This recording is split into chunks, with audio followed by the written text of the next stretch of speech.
Hi guys, how's everyone doing today? I hope you're doing well. So I just want to make this quick video because I feel that it will be of benefit to you guys. You can head on over to my coaching page, Coach Marianne Hanson, and I've made the live video on my Facebook page of this, but I just thought it would be useful for you guys to watch it on here. And I want to talk about high self-esteem versus low self-esteem. So first of all, how do we define self-esteem? Many people have different definitions. How I would define it is it's how you see yourself, how you feel about yourself, how you value who you are, your levels of confidence and your levels of self-worth. So that's whether you believe that you have high self-worth, whether you believe you're worthless. It all ties into your self-esteem. Now, there are differences between people who have high self-esteem and people who have low self-esteem. Sometimes it's visible. You can just see, when you see someone who you feel, wow, this person is so confident, they just have such a presence, they just operate differently. And someone with low self-esteem, they don't really give eye contact, they just putting themselves down a lot. We've all probably experienced people who we could say have got high self-esteem or low self-esteem. The other thing to remember though is that sometimes your self-esteem can go up and down depending on circumstances. So you could go into a relationship and your self-esteem might be really high. You then might have a very abusive relationship, or it might not be physically abusive, but that person could just not provide you with support, put you down a lot, and you could end up then becoming someone with low self-esteem, so your self-esteem levels could decrease. Now, the thing to remember is that it doesn't mean that if you have a label attached to you or if you are struck in that situation that that's it, I'm now someone with low self-esteem, I can't do anything about it, it's horrible to feel like this and there's nothing I can do now. That's not the case. Whether it's confidence or whether it's self-esteem, it can go up and down, but you can also take action to increase it. You don't really want to take action to decrease your self-esteem. So it's all about maintaining at that level where you can have really high self-esteem.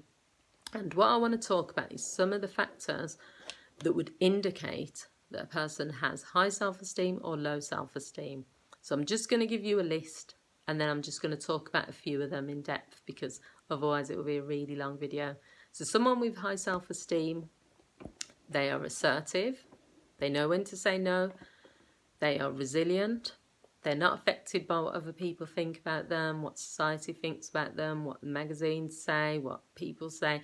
They just have this resilience that they can let things wash over them. They are not self-critical. They have a high level of self-love and self-belief. They're not afraid to stand up and stand alone. They do what makes them happy. They allow for themselves to make mistakes because they recognise that they are just human and that mistakes happen. They command and demand respect. So that's high self-esteem. People with low self-esteem seek approval from others. They are fearful. They lack confidence. They are insecure and have lots of self-doubt. They accept or allow poor treatment. They put themselves down. They're very harsh and self-critical. They can't see the positives in themselves and they self-sabotage. So out of the high self-esteem, what I want to talk about is someone who is not self-critical and has a high level of self-love and self-belief. So if you have high self-esteem, what you're saying to the world is that you believe in yourself, you know who you are, you know that you're not perfect, but you accept yourself the way you are now.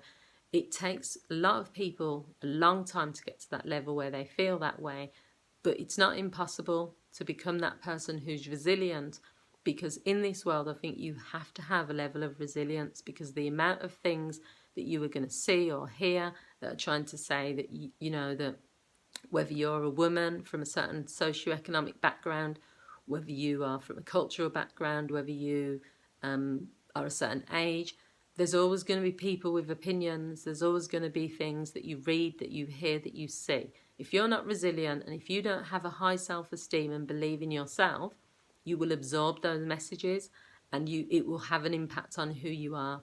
So a good example is things like TV adverts where they're talking about beauty, wrinkles, where they talk about, even if you anything on TV really, programs, usually it's young women are on these programs. So when you get to like over 40 or over 30, how you portrayed in the media is completely different to someone in their 20s. Even on TV shows, they'll normally be asking for 16 to 25. So if you imagine that if you're someone that is not resilient against this, your self-esteem could be saying to you, if you're a woman over 40 or a woman over 30, you could be perceived in a certain way, and you could absorb it and think that, you know, I'm worthless, or I'm not as attractive as this younger person, I'm not as valued. So it's all down to how you see things, not how other people see things. So in terms of low self-esteem, something that many people do is self-sabotage, and they're self-critical. So self-sabotage means that you believe that the worst is coming. You have negative thoughts constantly running in your head about who you are. You've learnt those negative messages from others. They've told you over and over again that you're worthless, but you absorb it. And the problem there is you then sabotage anything that looks like it will go against what you believe. And it sounds like, why would anyone do that? You know, if I'm in a good relationship with someone, why would I sabotage it by having insecurities? And every time that person says something positive, I will counteract it with a negative. I will constantly be saying I'm worthless. I'll be constantly saying to that person, why are you with me? You know, you could be with someone better. You're constantly saying all of these things because you do believe it, because it's been drawn into you. And this is where I think people need to get some help so that they can get to a point where they have high self-esteem and where they don't like self-sabotage. So all I would say to people really is that things can change, you know, nothing stays the same, nothing is static.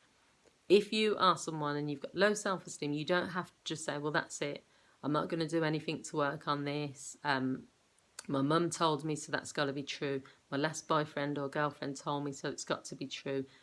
Just work on it. Think about who you want to be. Think about that person who looks and feels confident, and then become them. It's not as easy as that, but it can be done. You know, don't give up on yourself. If you want to be someone with resilience, strength, a confident person, then you need to work towards it, but it can be done.